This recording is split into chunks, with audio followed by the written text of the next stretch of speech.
Wide receiver rankings for week 3. Spoiler alert, some massive changes ahead based on 2 weeks of data on top of it from the brain of Hayden Winks, but no new name at the top. Hayden, despite, massive quarterback changes across the league with backups playing, because CeeDee Lamb against the Chicago Bears is your wide receiver 1 for week 3. The pass game looks excellent, and the Chicago Bears haven't stopped anybody since the first 2 weeks. They've already placed Jalen Johnson on injured reserve. That's their cornerback 1. And then their slot corner, Kyler Gordon, has a hamstring injury, didn't play last week, and Amon-Ra St. Brown went crazy against the backups. So they're having coverage bust. It's been like cover 1, they can't stop it. Quarters, they can't stop it. It's a total mess in Chicago, and 2 of their best secondary pieces aren't going to play. We can save this conversation for George Pickens a bit later on, but did you see Brian Schottenheimer on the mic this morning say, hey, I know Dennis Allen, and Dennis Allen's going to double and heck, even triple cover CeeDee Lamb? Yeah, but with guys that run like us, it's their backups, and it's what are they gonna do? They haven't stopped anybody. Double really them, I guess. Run like us. That'd be very bad. The Bears already have enough issues. Okay, Malik Nabers is your wide receiver 2. This is against the Kansas City Chiefs. We know that this passing offense went absolutely crazy in week 2, but that was against the aforementioned Dallas Cowboys, and now they get the Kansas City Chiefs defense. Is the Chiefs defense that good though? They have Chris Jones, who's obviously a problem. I mean, the Eagles didn't pass down the field against them, I guess. Yeah, I guess. This week though, Christian Fulton, their cornerback 2 right now, he hasn't practiced with an ankle injury. I just don't think that they have that many dudes right now. I think that they've lost too many safeties over the last couple of years, and that's kind of hurt them. So yeah, and then even if they had studs, like Malik Nabers was one of the best players in the league. So he's the wide receiver 1, a wide receiver 1 usage. You're going to get all of the quick little flats from Russ, but now this year, you're going to be able to get some long bombs. And we've seen that multiple attempts in every single game. And more times than not, Russ and Nabers are going to come down with those. It's just going to be a perfect duo for them. We'll talk about this more at length on Saturday's quarterbacks and tight end show, the onesie positions. Again, it is kind of dependent on who Kansas City has played so far, but through 2 games, the Chiefs have allowed just 1 of 8 throws of 20 or more yards down the field to be completed. That's the 3rd lowest rate so far. So if the Giants can break that in week 3, then Malik Nabers has even more of a chance to have more points. Okay, a quarterback change in Minnesota actually vaults Justin Jefferson up your rankings to wide receiver 3 against the Cincinnati Bengals. I'm not going to sell you that Carson Wentz is good, but he's a veteran, and we know that Kevin O'Connell likes the veteran quarterbacks, and I trust that they're going to make the most out of it. On top of that, it's the Bengals defense here, which obviously one of the worst units across the league. And Cam Taylor-Britt, their corner, he's not going to play. Shamar Stewart's on the injury report, their first-round edge rusher as well. So we'll see about the offensive line in Minnesota, who's going to play.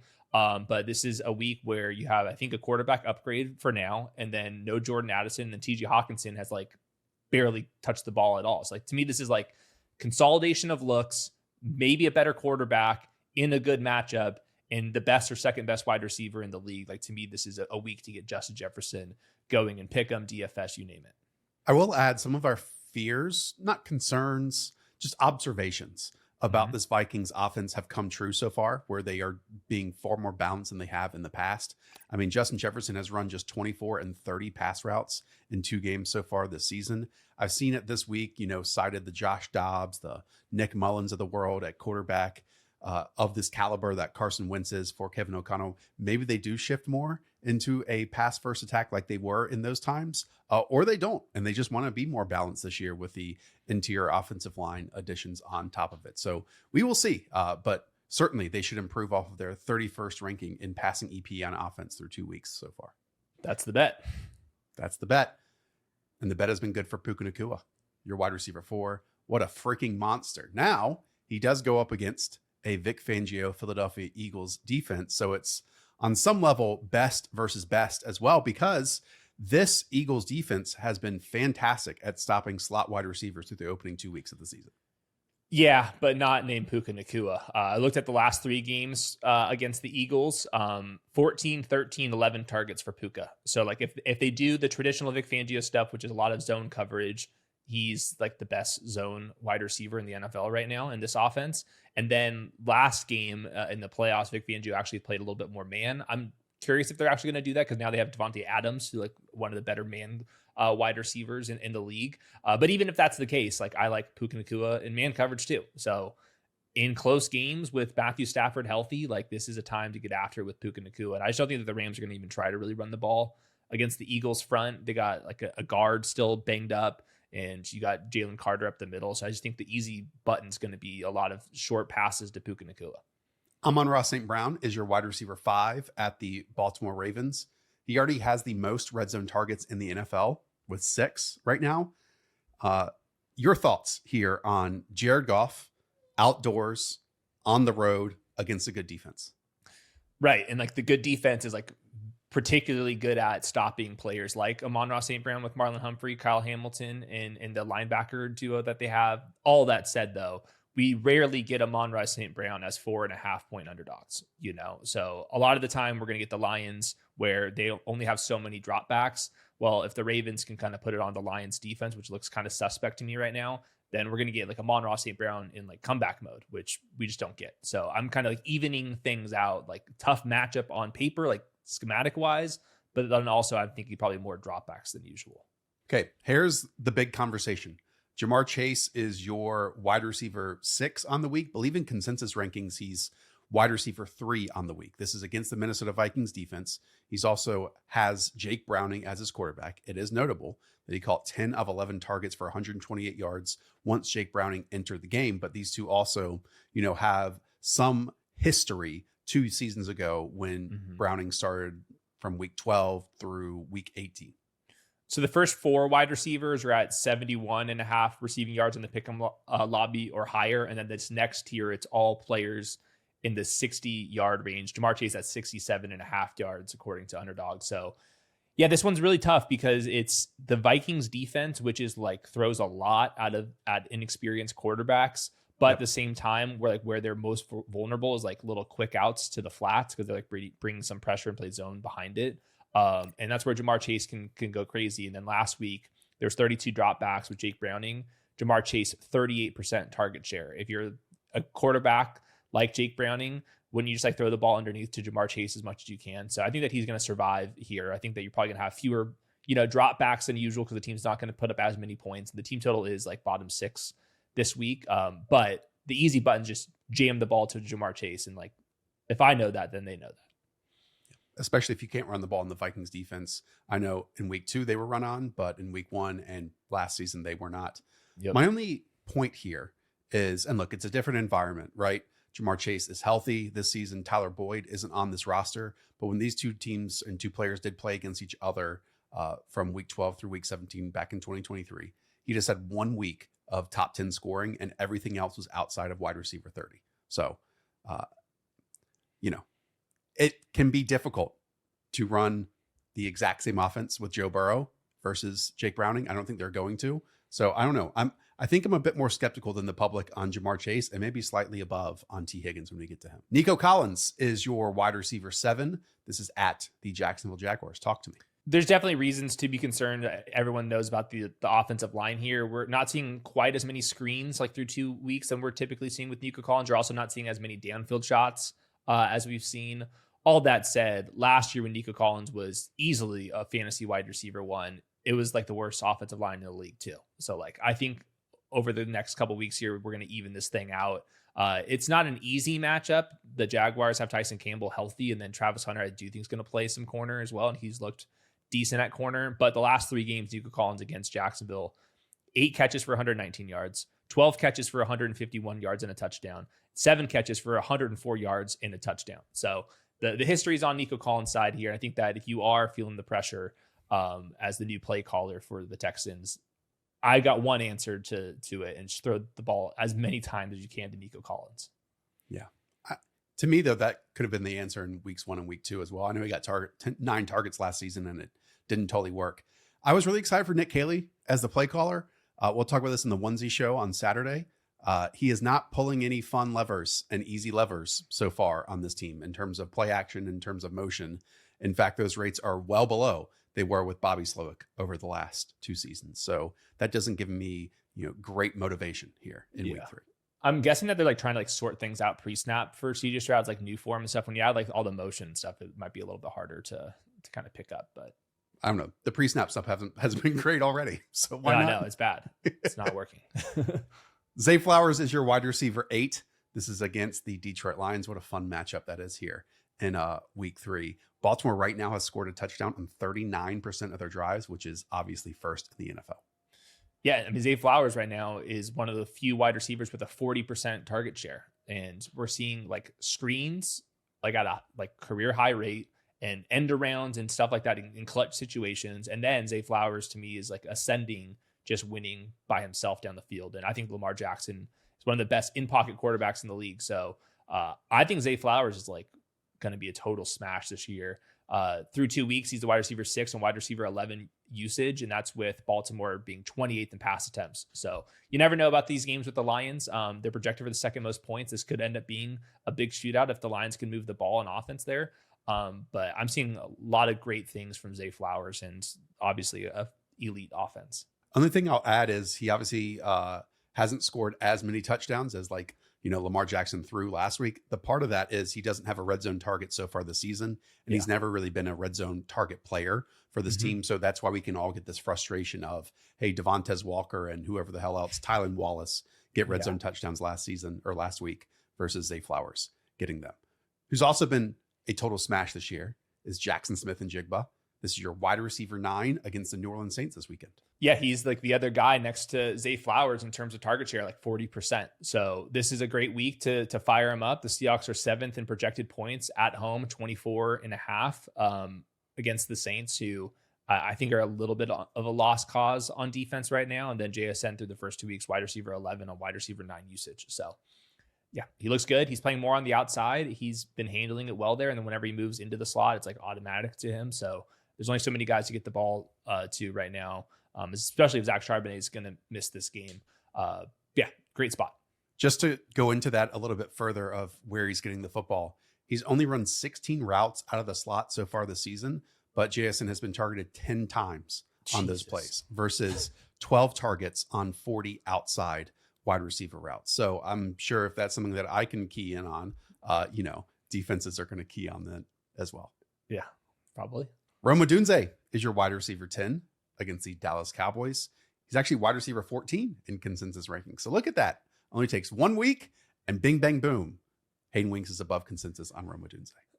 Yeah, and what's interesting is like the 2 touchdowns that he had were like nothing crazy about Rome Odunze, but there's other like diving, like dig route opportunities that I'm seeing from Rome Odunze. He still drops the ball a little bit too much for my liking, but that doesn't really matter against the Cowboys. Like when Wan'Dale Robinson's finishing as a top 5 fantasy wide receiver, then I think we can feel pretty optimistic about the first round receiver. Ben Johnson made like some weird comments at the mic, and like there could be like some phasing out or some new faces in this offense. I don't think it's about Rome Odunze at all. And then right now the team total is crazy. They play really fast on offense with Ben Johnson right now. The Cowboys play really fast with Shoddy. So this is like the most aggressively paced game. I'm expecting a big shootout here. And right now, Rome Odunze in the normal drop back game, like all the targets are going to him. Like they get a couple passes to DJ Moore, like on manufactured opportunities, but really like Rome Odunze is like looking like this X receiver who can also be moved inside. So like this is kind of exactly what the Rome Odunze breakout candidate people were expecting. Okay, I'm going to give you 1 positive and then 1 negative. All right.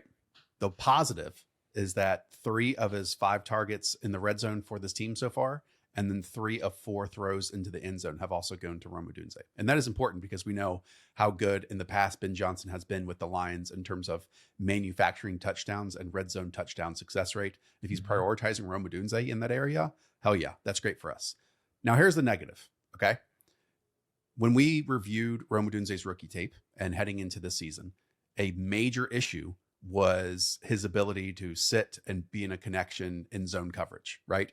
The Cowboys are playing so much zone coverage to start the season. And through 2 games, Odunze has actually seen, according to Rich Rebar, 47% targeted on 47% of his routes versus man coverage compared to just 18% against zone coverage. Yeah, the problem with the Cowboys zone coverage is they're never in the right spot. So hopefully Rome Odunze can just like make the most out of it. But it was a major factor last season. Hopefully Ben Johnson has been like dialing in the details over there. And I just think that Caleb like has not played as nearly as bad as people want to think. Like it's good for clicks, but really like the people that go back and watch the all 22, the consensus is like, yeah, he's missing some throws, but like generally playing like decent football. So in a better matchup like this one, I think that the Bears are going to eat. Tetairoa McMillan the one rookie wide receiver other than Emeka Egbuka that no one is freaking out about. And that's why you have him 9 spots ahead of consensus. Wide receiver 20 for them. He's wide receiver 11 for you against the AJ Terrell-less Atlanta Falcons.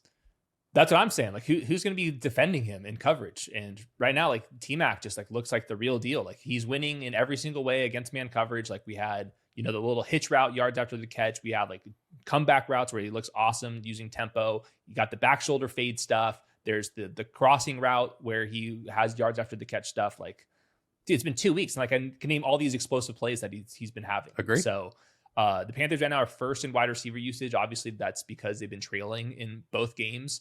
But their competency is like just enough where when they are trailing, they're like moving the football. So it's like one of these like garbage time teams where I think it's actually going to be pretty effective.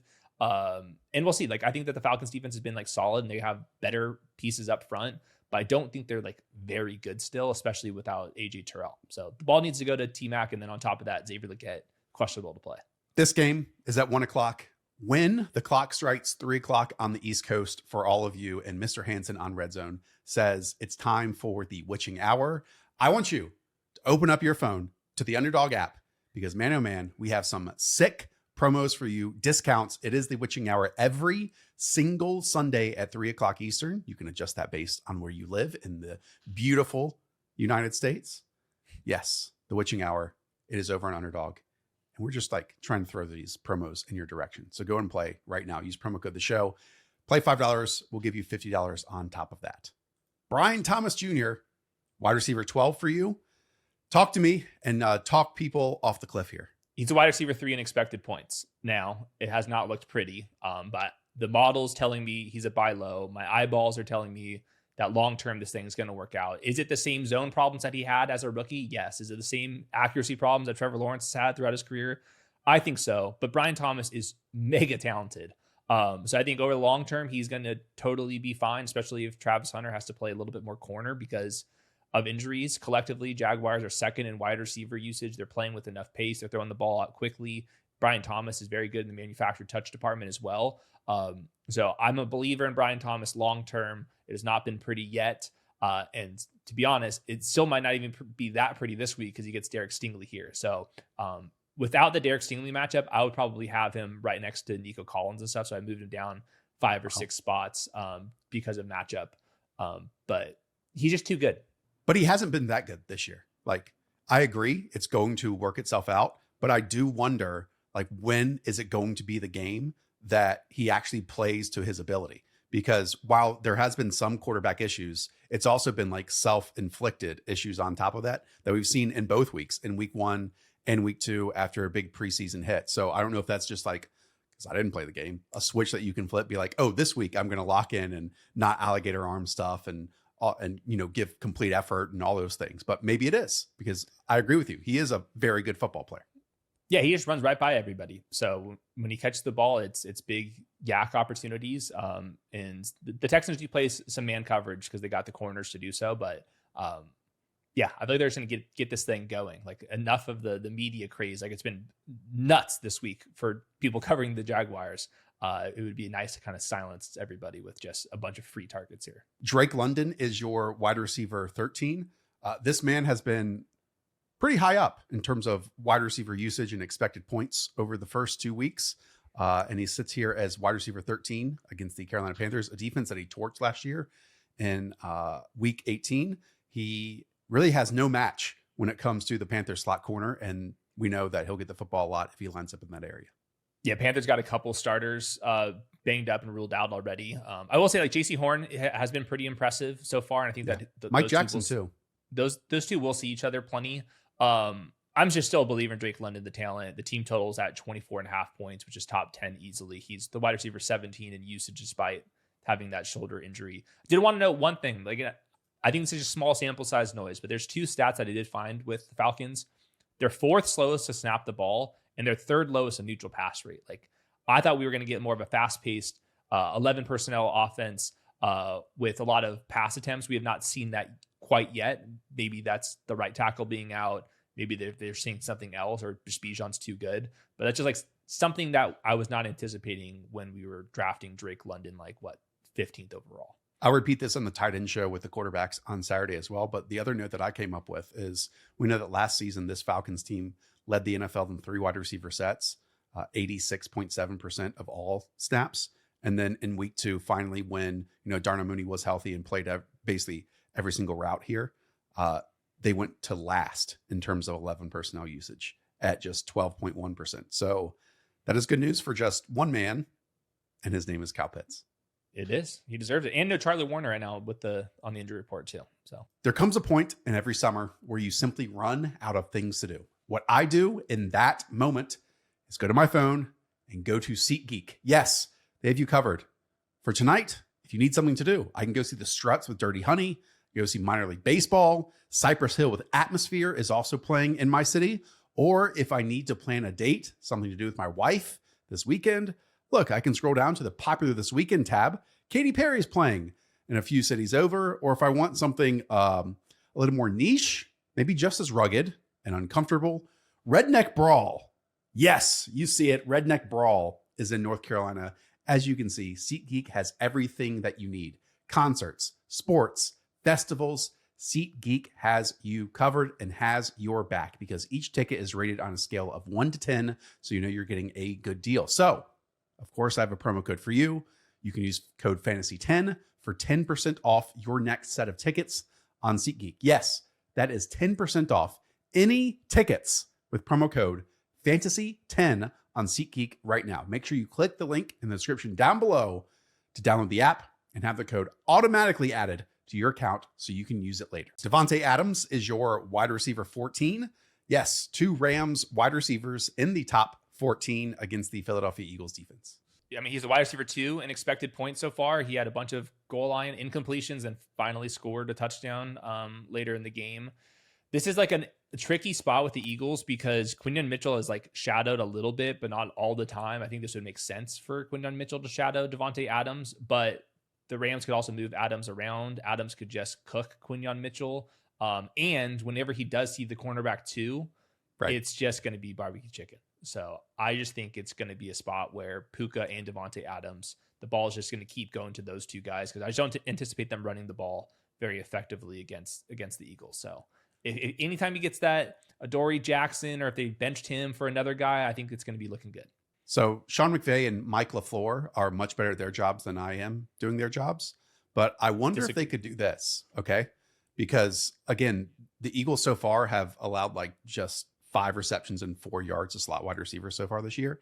I wonder to force one of those matchups if they just consistently align Puka and Davante Adams on the outside and get like Jordan Whittington as the slot wide receiver, So why not get and force at least one of Davante and Puka against Adoree Jackson or whoever else on every single rep and then go to them consistently versus, hey, we can get Cooper DeJean versus Puka. We can get Quinyon Mitchell versus Davante, and then we don't know who we're throwing the football to. Yeah, I mean, they're missing one guy in the secondary, so just figure it out, Sean. You can do it. George Pickens is your wide receiver 15.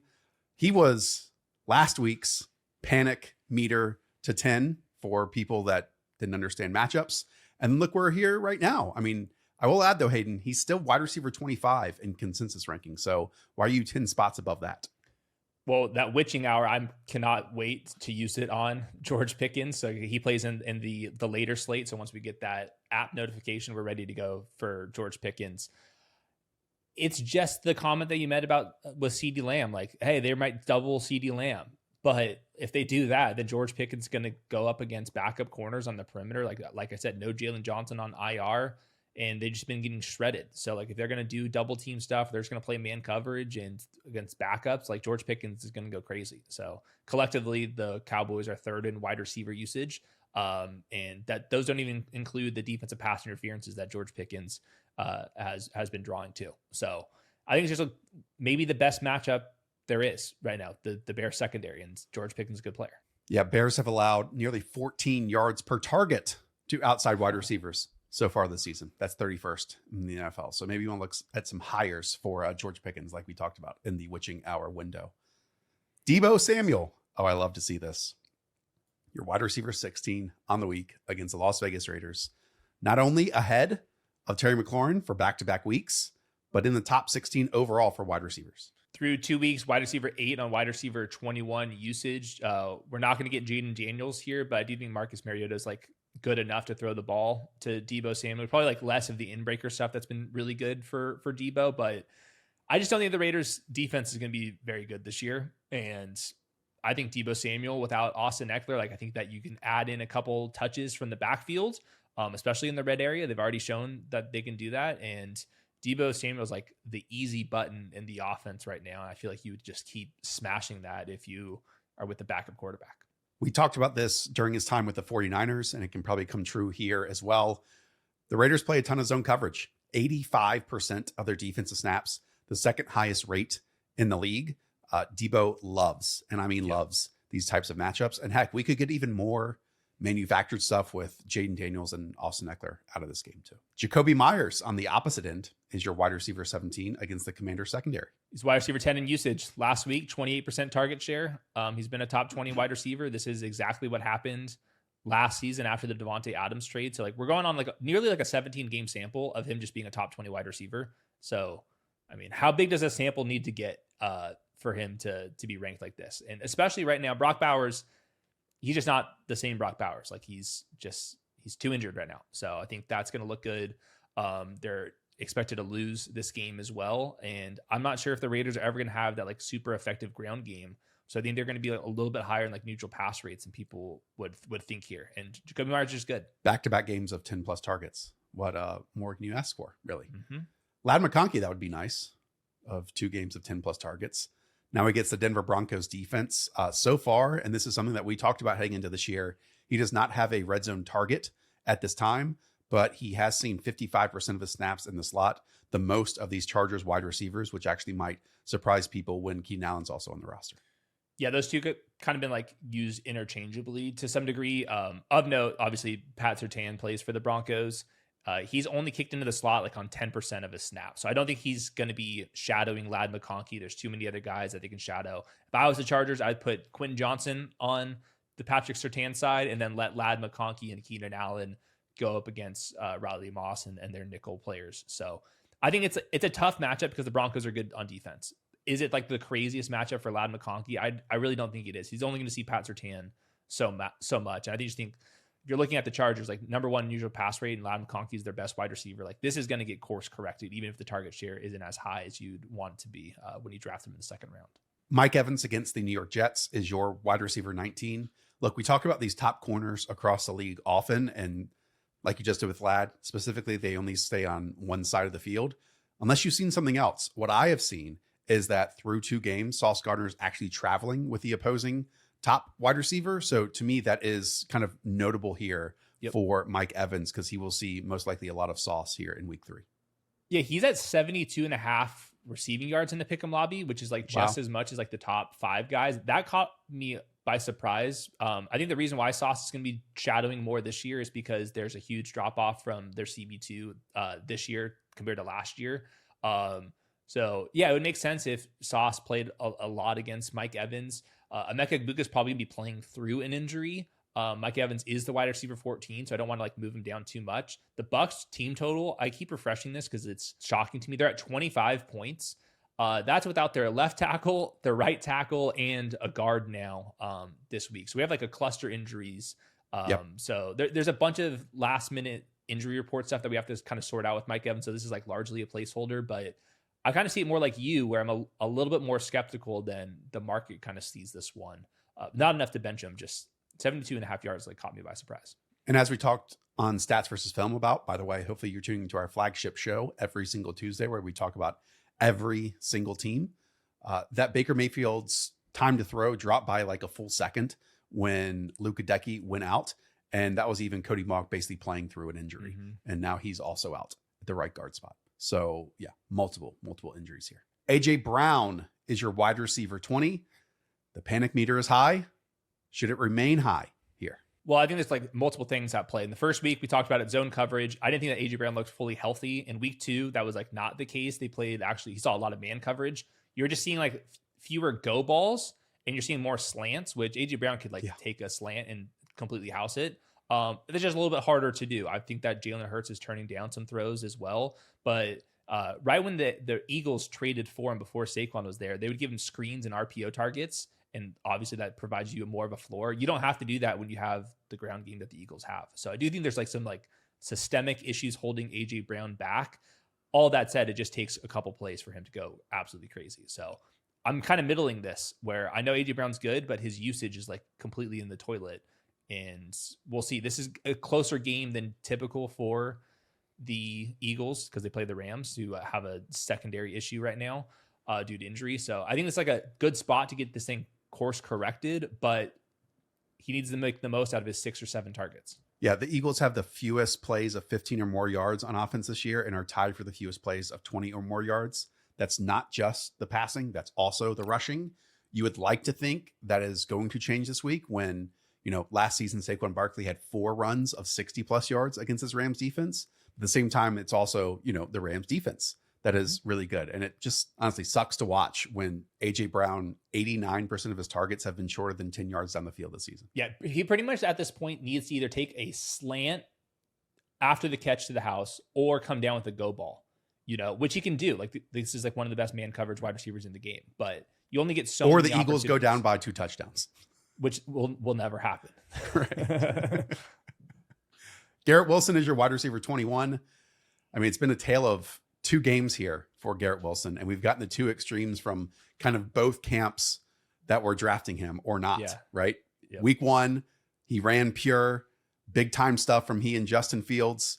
Then in week 2, very few targets, even if the target share remained at 38% and the passing game just didn't work. So is 1 the answer, or is it somewhere in the middle here? It's somewhere in the middle. I think that Tyrod Taylor is actually a positive for Garrett Wilson because I don't think that they're going to have this 33% neutral pass rate that they've had in the first 2 weeks with Tyrod Taylor. I feel like they're going to trust him a little bit more. You're not going to have as much zone read opportunities with Tyrod Taylor versus Justin Fields. So yeah, I think this is like a little bit of a stock up for Garrett Wilson. All that said, they're still projected for 18 points. So I think I trust his floor more this week than I otherwise would, but maybe Justin Fields can like hit those downfield passes that Tyrod Taylor's probably less likely to take. Keenan Allen is next. We already talked about Lad McConkey against this Denver Broncos secondary. Anything you want to add here for Keenan, who you have as wide receiver 22 and he's wide receiver 30 in consensus rankings? Yeah, I think that Surtain's probably going to see the most like Quentin Johnson. I think that Keenan and Lad are probably going to flip-flop on the inside and largely stay away from them. Keenan's wide receiver 12 and wide receiver 20 usage, number 1 neutral pass rate. I think that this is like very much here to stay. Okay, big conversation here. Xavier Worthy is your wide receiver 23. He's going to play with a torn labrum if he plays. That he suffered on the 3rd snap and not even being hit by a defender, being hit by his own teammate. He's 165 pounds. Who knows how he lands on it? At the same time, there have been lesser wide receivers getting tons of volume without him. So it's a real conundrum here from a fantasy football standpoint. Yeah, you'll see in the next couple names here that there's a little bit of a drop off in terms of trust factor. So I put Xavier Worthy, who I do think still has the highest ceiling of this kind of next tier of players, at the top of it. But just curious, like what was your thoughts before I give mine on this? No, what, I mean, what do you think? I kind of gave them all. Like, again, this offense is feeding, underneath passes still, while also taking a couple of shots. Patrick Mahomes is having, because they can't run the ball at all, to throw the football a lot and also scramble on top of it. Xavier Worthy is better than Hollywood Brown. Hollywood Brown got 16 freaking targets or whatever it was in week 1. So if Xavier Worthy gets 10 targets, he has to be in your fantasy football lineups. If he gets 8 targets, he has to be in your fantasy football lineups. He also might play 8 snaps and then miss the next 8 weeks. Yeah, in my notes, I had that Xavier Worthy, if he was fully healthy, this thing never happened, he would easily be in my top 10 wide receivers right now because I think that the targets were going to end up going his way. The Chiefs are projected for 25.25 points, which is really high up there. Now, they're always projected that high, and they very rarely hit it. Like, totally understand that, but this is the Giants' defense that we're talking about right here. So I moved like Xavier Worthy like 10, 15 spots down because of the injury risk. I think that's totally fair. We'd have no idea what we're talking about here. But boy, oh boy, do they need him like more than ever. They're 0-2. So I think like they're pushing Xavier Worthy out there. Like they need to get him the ball. And there was, quote, no limitations in practice for Andy Reid. Got I'm it. still stunned that he's out here. It's been 2 weeks. DJ Moore is your wide receiver 24. We just talked about Rome Odunze. Anything you want to add here about DJ Moore and maybe Ben Johnson's comments this week? I have no idea who the comments are about. That can be about, there's like 4 names that come to mind. DJ Moore could easily be one of them. When you're 0-2, you end up being right for some weirdness. So trust factor low.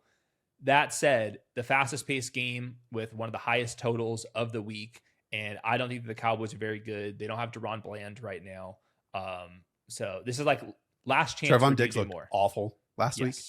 Big, like that's a huge injury that he's coming back from, and come back a little bit earlier than expected too. So this is just more of like, look at what the Bears are expected to do this week, and then like you have to kind of work backwards from there. So obviously go to Rome Odunze first, but they're projected for a lot of points. On Thursday's trade show with Faraz, by the way, love the comments that we're getting. Thank you all for tuning in to that episode. We're having a lot of fun with it. I mentioned that Chris Olave to me is the biggest buy low of week 3. He's gotten 13 targets, 10 targets. He has looked awesome, just routing up 49ers cornerbacks on tape last week. You know, he's getting into stacked alignments. He's getting the motion on top of it pre-snap. Spencer Rattler has missed him a couple times, but it's like this close. I understand it might be this close the entire season. Yeah. But Hayden, and I understand other seasons we've also said Chris Olave is a buy low, but this one does feel different because Kellen Moore has made it feel different. I mean, for years, I've been like really low on Chris Olave, and people always take shots at me with that. But I see this the same way as you do. This is just a different offense. Like, number one, Yes. the Saints are first and quickest to snap the ball. So I just posted a chart about that. And this is something that they were hinting at in the offseason when they were watching Indiana Pacers like fast break tape for whatever reason. But it's because they want to play fast. You're getting the screen targets. You're getting the motion that you're talking about, just more underneath targets than ever. He's the wide receiver 42 on wide receiver 6 usage. Even players on bad teams, the gap is not that wide. Is he going to be the wide receiver 6 in usage throughout the year? Maybe not, but I do think that he's a wide receiver 3, and I trust the spreadsheets. Tough matchup in Seattle, but Devin Witherspoon, Nick Manwari, and Julian Love, all secondary pieces, are all at least injured on the injury report right now. We'll see if they're going to play or not, but that would soften up his matchup in particular. Do yourself a favor, and if you want to wait until after the Seattle game, that's fine. But see if you can make a deal for Chris Olave. I mean, he's still ranked as wide receiver 34 among consensus out there. So this is nearly 10 spots ahead of that right now. And I'll also say the same thing with this next name. Ricky Pearsall is your wide receiver 26. He's actually wide receiver 35 in consensus rankings. In the trade show that we did, he was like a throw-in piece for someone. And I still believe in Ricky Pearsall, and who knows who's playing quarterback at. We've seen Brock Purdy practice and be limited and all that stuff. And even Mac Jones looked good last week. But you do have Jauan Jennings right after him as wide receiver 27 as well. These are placeholders. Just don't know about Jauan Jennings. Hasn't practiced this week with an ankle injury. Hasn't practiced all that much and fights through it. Did want to note for both of them, this is just such a good matchup because the Cardinals, like their top, like it's like 4 or 5 corners are either already ruled out or going to play through injuries. That's a really big deal. And they play a lot of zone coverage, which I think Ricky Pearsall is getting better at. And I thought Mac Jones did a good job of like giving his guys chances on like big out routes. And I think that he can do a version of Brock Purdy without the scramble stuff. I think they're going to run this offense as usual. So I just think it's like cluster injuries, a home game. And then I don't know about Jauan Jennings' health right now. So like if you're not starting Ricky Pearsall this week, like what exactly are you waiting for? So if Jauan's ruled out, I will have Ricky Pearsall up by like Jakobi Meyers. Big agree. I mean, he was the wide receiver 19 in week 1 and everyone's like, who cares? Like, I think maybe the long-term issues, like when Ayuk gets back and Kittle gets back and like all of a sudden, but those are issues for yourself in 2 weeks from now. Emeka Egbuka is wide receiver 28. He's been banged up all this week. It sounds like he is going to play, but it's like head, shoulders, knees, and toes for him. It's multiple things. Yeah. At the same time, he already has multiple touchdowns, including I think 3 so far this season. Yep. He's been dominating, does it in a bunch of different ways as expected. He's a wide receiver 30 in usage. So he's been running much better than that because of touchdowns. Yeah. This is just a placeholder. Like we got to see how much he practices. I think he is going to play though. He's going to play. It's a hip and groin. I don't know if those body parts are pretty close to each other. I don't know if these are 2 separate issues or what the hell's going on over there. But like I said, with the Bucs, I'm a little bit skeptical that they're like projected for all these points when they're missing 3 good offensive linemen. Like, yeah, I guess I always thought that this is like the most underrated kind of thing to investigate is the offensive lines. And it feels like this could be a spot where they maybe struggle a little bit more, but who knows? Speaking of struggling, Courtland Sutton's box score struggled last week as Troy Franklin went the F off. Here he is in your rankings as wide receiver 29 at, I would argue, one of the 3 defenses we should care about through 2 weeks of the NFL season. Yeah. In the Los Angeles Chargers. Hayden, if we know anything about Sean Payton, after one guy gets so much of the football in his direction in Troy Franklin, and then everyone focuses in on that one player, he will then pivot on over to another one the next week. The little rope-a-dope action, and that is Courtland Sutton, hopefully this week. Yeah, they pretty much like this offense is Courtland Sutton does all of the hard stuff, post, goes, dig routes, some slants.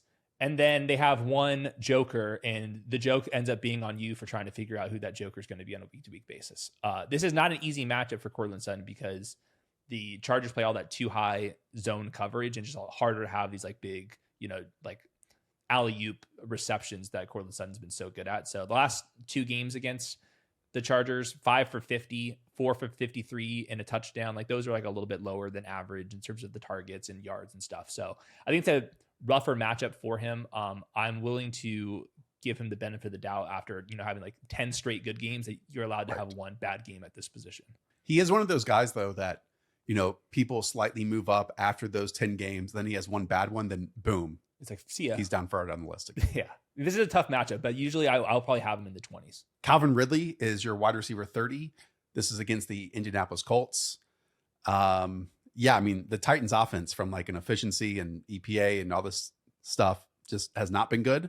And then we'll see, like, Lou Anarumo and this Colts defense been pretty dang good through the first 2 weeks. Yeah. And Coach Lou, he does so much funky stuff that he can catch an inexperienced quarterback and kind of put him in the blender. There are like some signs that the Titans are going to end up being just fine. I do think that Cam Ward's made like more plays and that his receivers have dropped the ball, like Calvin, especially. They're also 5th quickest to snap the ball. They're expected to be losing, and Calvin Ridley, even in like some like brutal matchups against Surtain, he still has a 23% target share, which I think is like closer to his floor. And I think that in easier matchups, that's going to end up getting closer to 30%.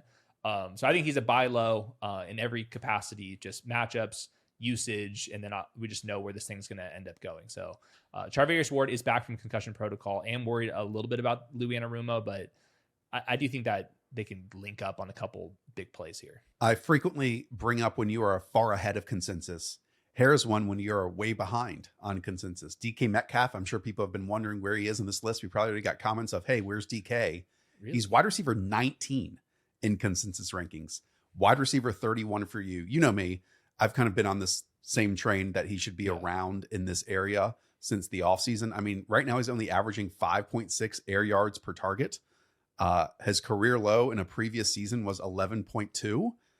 And then also we might get Christian Gonzalez back in this game. And if that's the case, the only person he's going to be covering is DK Metcalf. Right. That was my exact note. It sounds like Gonzalez is going to be back from that hamstring injury. Patriots have been giving up explosive plays in the secondary so far, but that's because they haven't had him. Metcalf is a wide receiver 45 in usage. The Steelers are 29th as a team in wide receiver usage. Yeah. They're throwing a bunch of screens to the tight end group. Obviously, Jaylen Warren's going to catch some passes. And then DK Metcalf's going to be asked to run the most difficult routes. In an offense, I think it's going to be fine. But I don't know, man. He seems like a wide receiver 3. I'm surprised. Yeah, I don't know why he's a top, 19? I just don't get it. The DK stuff hasn't been great on tape. Like even it was week 1 or week 2, he was catching passes while laying on the ground after they like bounced off people. Yeah. He did post up one, corner in the red zone, but the other times that they've needed like a 4-point play, like a go-to player, they really don't have one to me. So it's like Janu in the little bullshit. Look, maybe I'm wrong, but I just don't know if he's going to live up to the draft position where he was selected this year among wide receiver rankings. Next is Marvin Harrison Jr. This is wide receiver 32. Every single week, Drew Petzing and Jonathan Gannon are asked like, hey, can we force the football more often to Marvin Harrison Jr.? And they're basically like, we're going to run our offense. And then, when they run their offense, the football goes to Trey McBride. Yeah, I don't blame them. Trey McBride's really good. That's a 30% target share for Trey McBride, most at his position. Marvin Harrison's a wide receiver 37 in usage, wide receiver 36 in production. That includes, he's got a big chunk play on his resume and that mesh route touchdown. So it's been fine. Like, this is better than where it was last year, like in every single metric, and I think on the film too, but also not the wide receiver 15 or wherever he was in drafts. So right now, systemically, it's the same thing with the Arizona Cardinals, the same coaching staff and everything. They're third slowest to snap the ball. They're 27th in neutral pass rate. And then Trey McBride gets the easy stuff. And then in this one, you get a road matchup against the 49ers. And he had a 20% target share against San Francisco as a rookie. And that was, in a game that Nick Bosa didn't play. Michael Williams, who looks dominant as a first-round edge rusher. And then Robert Saleh is back here. So I think it's a very tough matchup. And I have him ranked like kind of where he's been producing. 21.5 points the Cardinals are projected for right now, which is, very different what they were projected for against the Panthers defense last week. Now, again, I want to bring up Chris Olave routed the hell out of these 49ers corners. Hopefully, Marvin Harrison Jr. can do the exact same thing. Hopefully. We'll see. And it's also I think a quarterback issue here too. It's like everything. There's adding up to little things that continues to make Trey McBride the primary pass catcher of this offense, and we aren't moving off that take. Terry McLaurin is the wide receiver 33. So I know it hasn't been good so far. Everyone talked about regression heading into this season as well for Terry. We don't get Jaden Daniels in this game. I do want to bring up, though, that Terry had a very good season last year, and a lot of it was touchdown based, but he still only had 39 yards receiving through the first 2 games of last season on top of this. So it's a long season, and maybe Terry can get it going here in week 3. Right, but I do think we've seen some of the regression. Like in week 1, he had a potential 69-yard touchdown that Jaden Daniels overthrew. Last year, that was just a 70-yard touchdown, So I think we're starting to see how a little bit unsustainable it was last season. This ranking was assuming that Jaden Daniels was going to be out there and playing. So I'm going to kind of have to update this a little bit. He's the wide receiver 42 in usage through 2 weeks. This is a really good matchup, though. I just do not trust the Raiders secondary at all. So he's going to end up being a flex guy more than a wide receiver 3.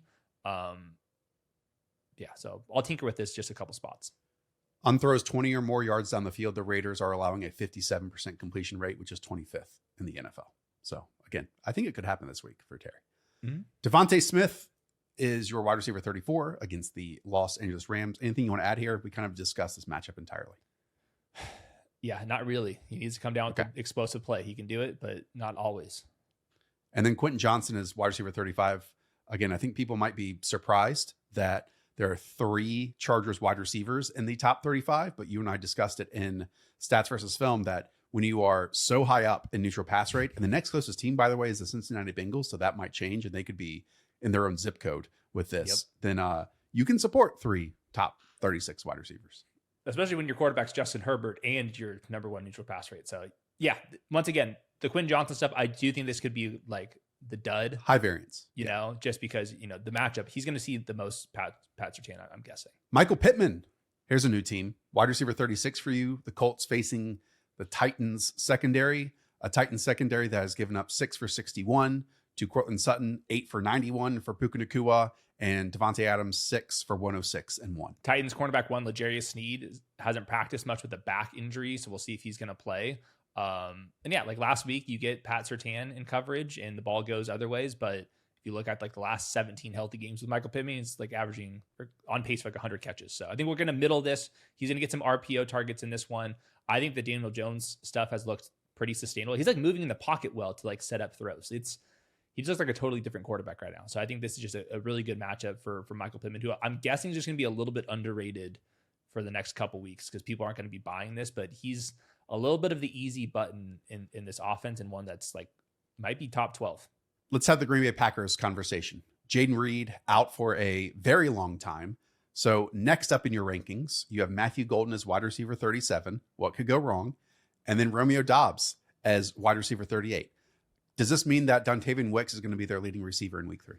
It easily could be. It easily could. So just noting the routes after Jaden Reed left, it was Romeo Doubs, 78%, Matthew Golden at 73%, and then Dontavian Wicks at 55%, who played a little bit more in the slot. Now, they've had a lot of extended rest to kind of figure out how they're going to use these guys. I'm guessing that means how the hell are we getting Matthew Golden the football? He's been this close to 140 yards and 2 touchdowns. If that would have happened, like there's no way that if one of those happens, it's Yes. an entirely different conversation in the fantasy bubble heading into this week. Entirely different conversation. And he was open for both. Wide open. And they have not given him the manufactured cheat motion screens, that type of stuff yet, because they've been blowing teams out. That could easily happen once again. But I do think that that's one reason why I was optimistic on Matthew Golden. Tucker Kraft, also, I'm expecting probably not going to play with a knee injury that he picked up in practice. So that's would be helpful for Matthew Golden. And the Packers have the 6th highest team total. And on our Josh Jacob notes from the running back show, they've been stopping the run like at an elite level right now. So we might have to see a couple more dropbacks. So yeah, I've taken like Matthew Golden on underdog. You can like remove, or you can move the receiving yards and like get a higher payout. Yeah, the ladder. I just dragged it all the way up and just said, let's go ball out. Let's do it. I mean, Matthew Golden so far has basically only ran posts, nines, and corners. And we haven't gotten any slants, screens, really digs, crossing routes, drags, any of that stuff. You would like to think, and again, we are just hypothesizing here, you would like to think that without Jane Reed, he will get more of that stuff. Now, could that go to Dontavian Wicks, who might be the post-hype player of the season? Possibly. But again, the Matthew Golden stuff, to me, is going to hit at some point this year. And if just one of those completions had happened in week 2, we'd having a totally different conversation at this point. So just think of like, hey, all rhetoric around Matthew Golden right now is being extrapolated off of 2 missed targets that he was wide open on for 60-yard touchdowns. Yep. It's going to happen. Yes, it's going to happen. T. Higgins, this is where he's at for you as wide receiver 39. This is a very late. Again, this is against the Minnesota Vikings. The reason I say that in regards to Jamar Chase, both those guys were like kind of banged up when they played with Jake Browning.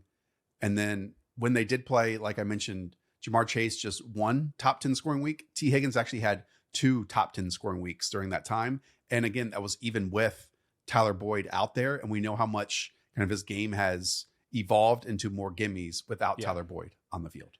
Yeah, if you look at the non-Joe Burrow dropbacks for the last couple of years, he's had like a 15% target share. This last week with the 32 dropbacks, he had a 16% target share. So I do think that if we're like force feeding the ball to Jamar Chase, like even more so, I think that's going to work against T. Higgins. That said, he's like still a very good player. And I think that Browning is going to be like serviceable, but they're projected for under 20 points against the Vikings defense. That's going to probably be taking away the explosive plays down the field. So I think it's just a tough spot for T. Higgins. But if he has a big game, like he's back at the 20% target share, then I'm like willing to move him like pretty far back up. But I'd like to see it. People picked up Wan'Dale Robinson after he massacred the Cowboys defense. Here you have him as wide receiver 40 against the Kansas City Chiefs. Yeah, I think this is such a good matchup. Trent McDuffie largely plays on the outside right now. And since they've moved him to the perimeter, the Chiefs like slot corner numbers have been like pathetic. And like that was the case like in the Super Bowl when we were talking about that game in a lot of detail. That's where Wan'Dale plays right now. And he's wide receiver 9 and wide receiver 18 usage. Like this ranking is like disrespectful to Mr. Robinson. You're not going to get, all those broken coverages down the field like you had last week, but he's running more downfield routes. The offense looks a little bit more serviceable this year than it has previously. So I think all those things are positive signs, and they're big home dogs to the Chiefs, like I said, in a good matchup. So I'm taking them serious for like the first time. And the Chiefs, like you said, have allowed 10.3 yards per target to slot wide receivers to open the season. That's 28th in the league. Okay. 41, disrespectful. Jameson Williams, wide receiver 41 at the Baltimore Ravens. Explain yourself. Spin the wheel. Do you get the 70-yard touchdown this week or not? I don't know. Like he's wide receiver 63 in usage. The Lions second slows to snap the ball. The team total is much lower this week than it is typically because they're playing the Ravens. He can do it. This is a very similar conversation to Devontae Smith, but there's more mouths to feed with the Lions right now. So it's up to you guys. You spin that wheel. You guys tell me if it's coming down 70-yard touchdown this week or not. I guess to me is week 1, this was against the Packers defense. And we are using that as kind of half of our statistical points right now.